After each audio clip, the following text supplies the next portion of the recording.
Hello everyone! Welcome po ulit sa aking video. So, kamusta po ang lahat? So, ayan, for today's video, share ko lang po yung aking niluto kagabi, yung halo-halong gulay. Ayan, so meron tayong talong, alokbati, malunggay, patola, gabi, and then cabbage. Yung cabbage na yan, stock na yan siya sa rep, so sayang sinama ko na din.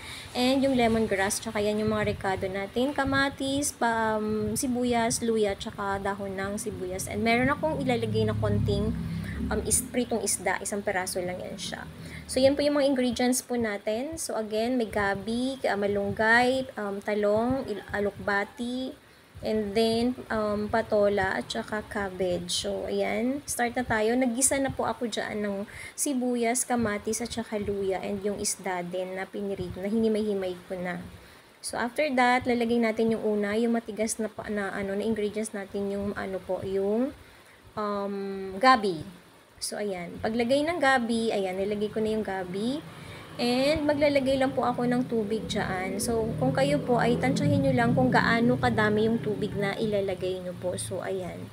Medyo tansyado lang natin yung tubig para hindi ganun kadami yung tubig or hindi lumutang sa tubig yung or malunod yung mga ingredients natin sa tubig. So, ayan na. Wow! Napakulo ko na yan siya at lumalambot na yung yung gabi. So, bago ko ilagay yung yung mga talong na yan, dinurog-durog ko na yung ibang part ng ibang gabi para lumapot yung sabaw. Ayan.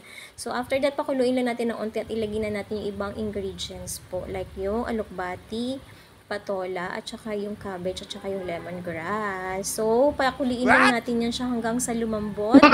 And then, after that, pag malambot na siya, ilalagay naman natin yung malunggay. Malunggay at saka yung dahon ng sibuyas po. So, ayan, pakuluin lang hanggang sa mag-okay na sa inyo yung mga ingredients po.